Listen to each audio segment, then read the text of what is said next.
우리 현대소설 현진건 작품선 고향. 대구에서 서울로 올라오는 차 중에서 생긴 일이다. 나는 나와 마주 앉은 그를 매우 흥미있게 바라보고 또 바라보았다. 두루마기 격으로 기모노를 둘렀고 그 안에선 옥양목 저고리가 내어 보이며 아랫도리엔 중국식 바지를 입었다.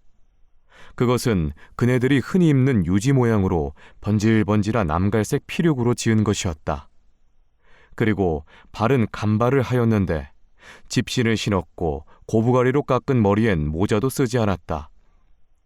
우연히 이따금 기묘한 모임을 꾸미고 있는 것이다. 우리가 자리를 잡은 찻간에는 공교스럽게 세 나라 사람이 다 모이었으니 내 옆에는 중국 사람이 기대었다. 그의 옆에는 일본 사람이 앉아 있었다. 그는 동양 삼국 옷을 한 몸에 감은 보람이 있어 일본말로 곧잘 철철대이거니와 중국말에도 그리 서툴지 않은 모양이었다. 도구마대 오이데 데스까? 하고 첫마디를 걸더니만 동경이 어떠니 대판이 어떠니 조선 사람은 고추를 끔찍이 많이 먹는다는 등 일본 음식은 너무 싱거워서 처음에는 속이 뉘엿거린다는 등 횡설수설 짓거리다가 일본 사람이 엄지와 권지 손가락으로 자르게 끓은 꼿꼿한 윗수염을 비비면서 마지못해 까뜩까뜩하는 고개와 함께 소대수가 란 한마디로 코대답을 할 따름이요 잘 받아주지 않음에 그는 또 중국인을 붙들고 실랭이를 한다. 내쌍 나을 취 을싱 썸마 하고 덤벼보았으나 중국인 또한 그 기름 끼인 뚜우한 얼굴에 수수께끼 같은 웃음을 띄울 뿐이요 별로 대꾸를 하지 않았건만 그래도 무해라고 연해 웅얼거리면서 나를 보고 웃어 보이었다. 그것은 마침 짐승을 놀리는 요술장이가 구경꾼을 바라볼 때처럼 훌륭한 제 재주를 갈채해달라는 웃음이었다. 나는 쌀쌀하게 그의 시선을 피해버렸다. 그 주적대는 꼴이 어줍지 않고 밉살스러웠습니다. 그는 잠깐 입을 닥치고 무료한 듯이 머리를 더욱더욱 긁기도 하며 손톱을 이로 물어뜯기도 하고 멀거니 창밖을 내다보기도 하다가 암만 해도 지절되지 않고는 못 참겠던지 문득 나에게로 향하며 어디 꺼정 가는기요? 라고 경상도 사투리로 말을 붙인다. 서울까지 가오. 그런기요? 참 반갑구마. 나도 서울 꺼정 가는데. 그러면 우리 동행이 되겠구마. 나는 이 지네치게 반가워하는 말씨에 대하여 무해라고 대답할 말도 없고 또 굳이 대답하기도 싫기에 덤덤히 입을 닥쳐버렸다. 서울에 오래 살았는기요? 그는 또 물었다. 6, 7년이나 됩니다.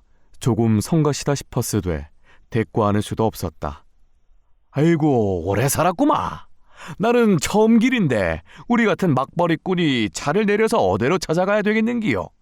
일본으로 말하면 기진야드 같은 것이 있는기요? 하고 그는 답답한 제 신세를 생각했던지 찡그려 보이었다. 그때 나는 그의 얼굴이 웃기보다 찡그리기에 가장 적당한 얼굴임을 발견하였다. 군데군데 찢어진 경성드뭇한 눈썹이 아라리 일어서며 아래로 축 처지는 서슬에 양 미간에는 여러 가닥 주름이 잡히고 광대뼈 위로 뺨살이 실룩실룩 보이자 두 볼은 쪽 빨아든다. 입은 소태나 먹은 것처럼 왼편으로 삐뚤어지게 찢어 올라가고 조이던 눈엔 눈물이 괴인 듯 30세밖에 안 돼 보이는 그 얼굴이 10년가량은 늙어진 듯하였다. 나는 그 신사스러운 표정이 얼마쯤 감동이 되어서 그에게 대한 반감이 풀려지는 듯하였다. 글쎄요, 아마 노동숙박소란 것이 있지요. 노동숙박소에 대해서 미주알 고주알 묻고 나서 시방 가면 무슨 일자리를 구하겠는기요? 라고 그는 매어 달리는 듯이 또 재치었다. 글쎄요, 무슨 일자리를 구할 수 있을는지요? 나는 내 대답이 너무 냉랭하고 불친절한 것이 죄송스러웠다.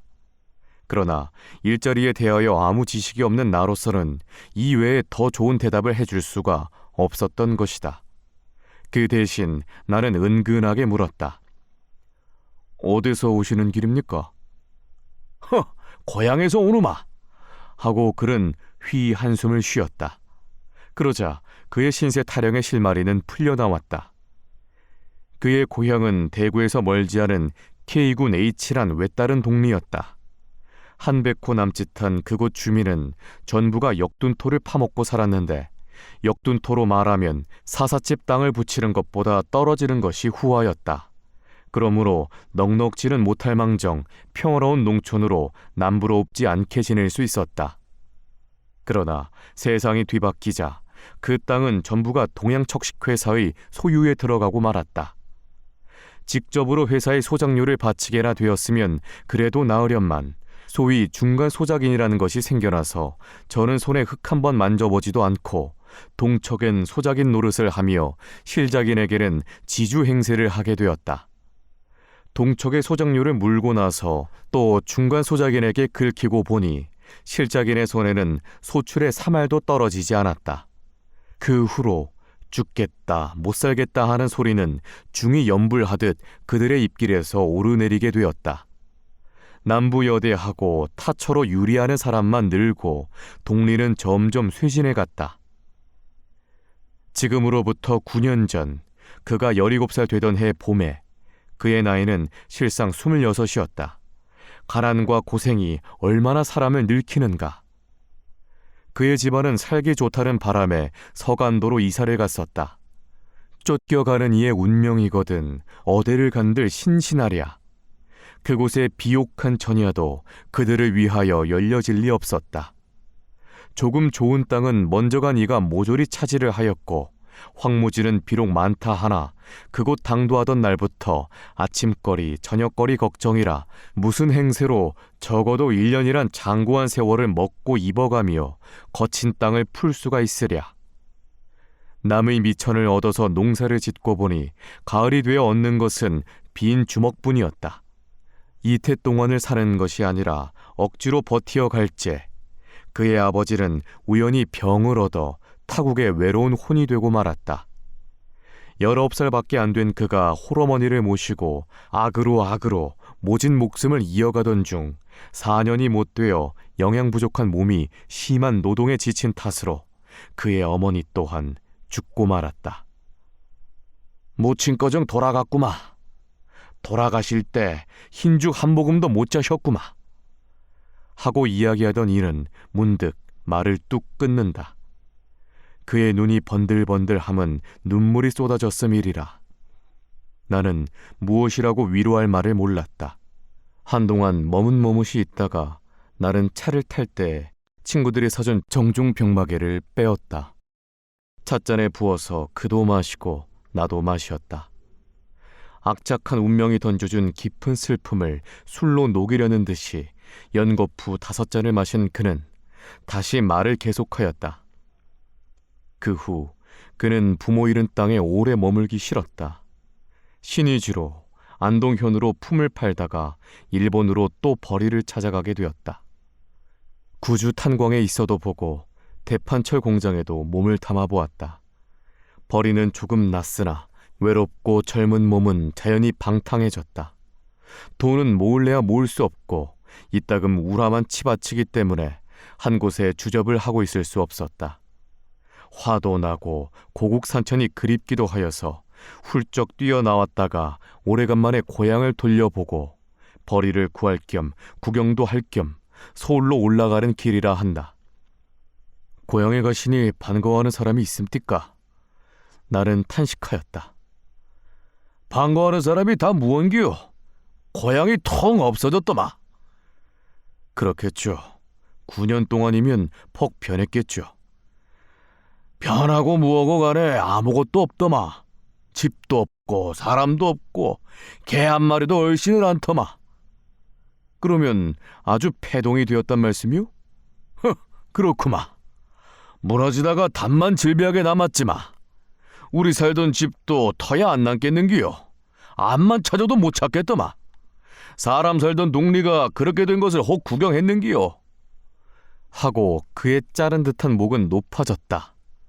썩어 넘어진 석갈에 뚫뚫 구르는 주추는 꼭 무덤을 파서 해골을 헐어 젖혀놓은 것 같더마. 세상에 이런 일도 있는기요? 100여 호 살던 동네가 10년이 못 되어 텅 없어지는 수도 있는기요. 에휴. 하고 그는 한숨을 쉬며 그때의 광경을 눈앞에 그리는 듯이 멀거니 먼 산을 보다가 내가 따라준 술을 꿀꺽 들이켜고 참 가슴이 터지더마, 가슴이 터져!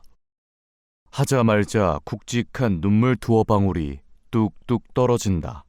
나는 그 눈물 가운데 음산하고 비참한 조선의 얼굴을 똑똑히 본 듯 싶었다.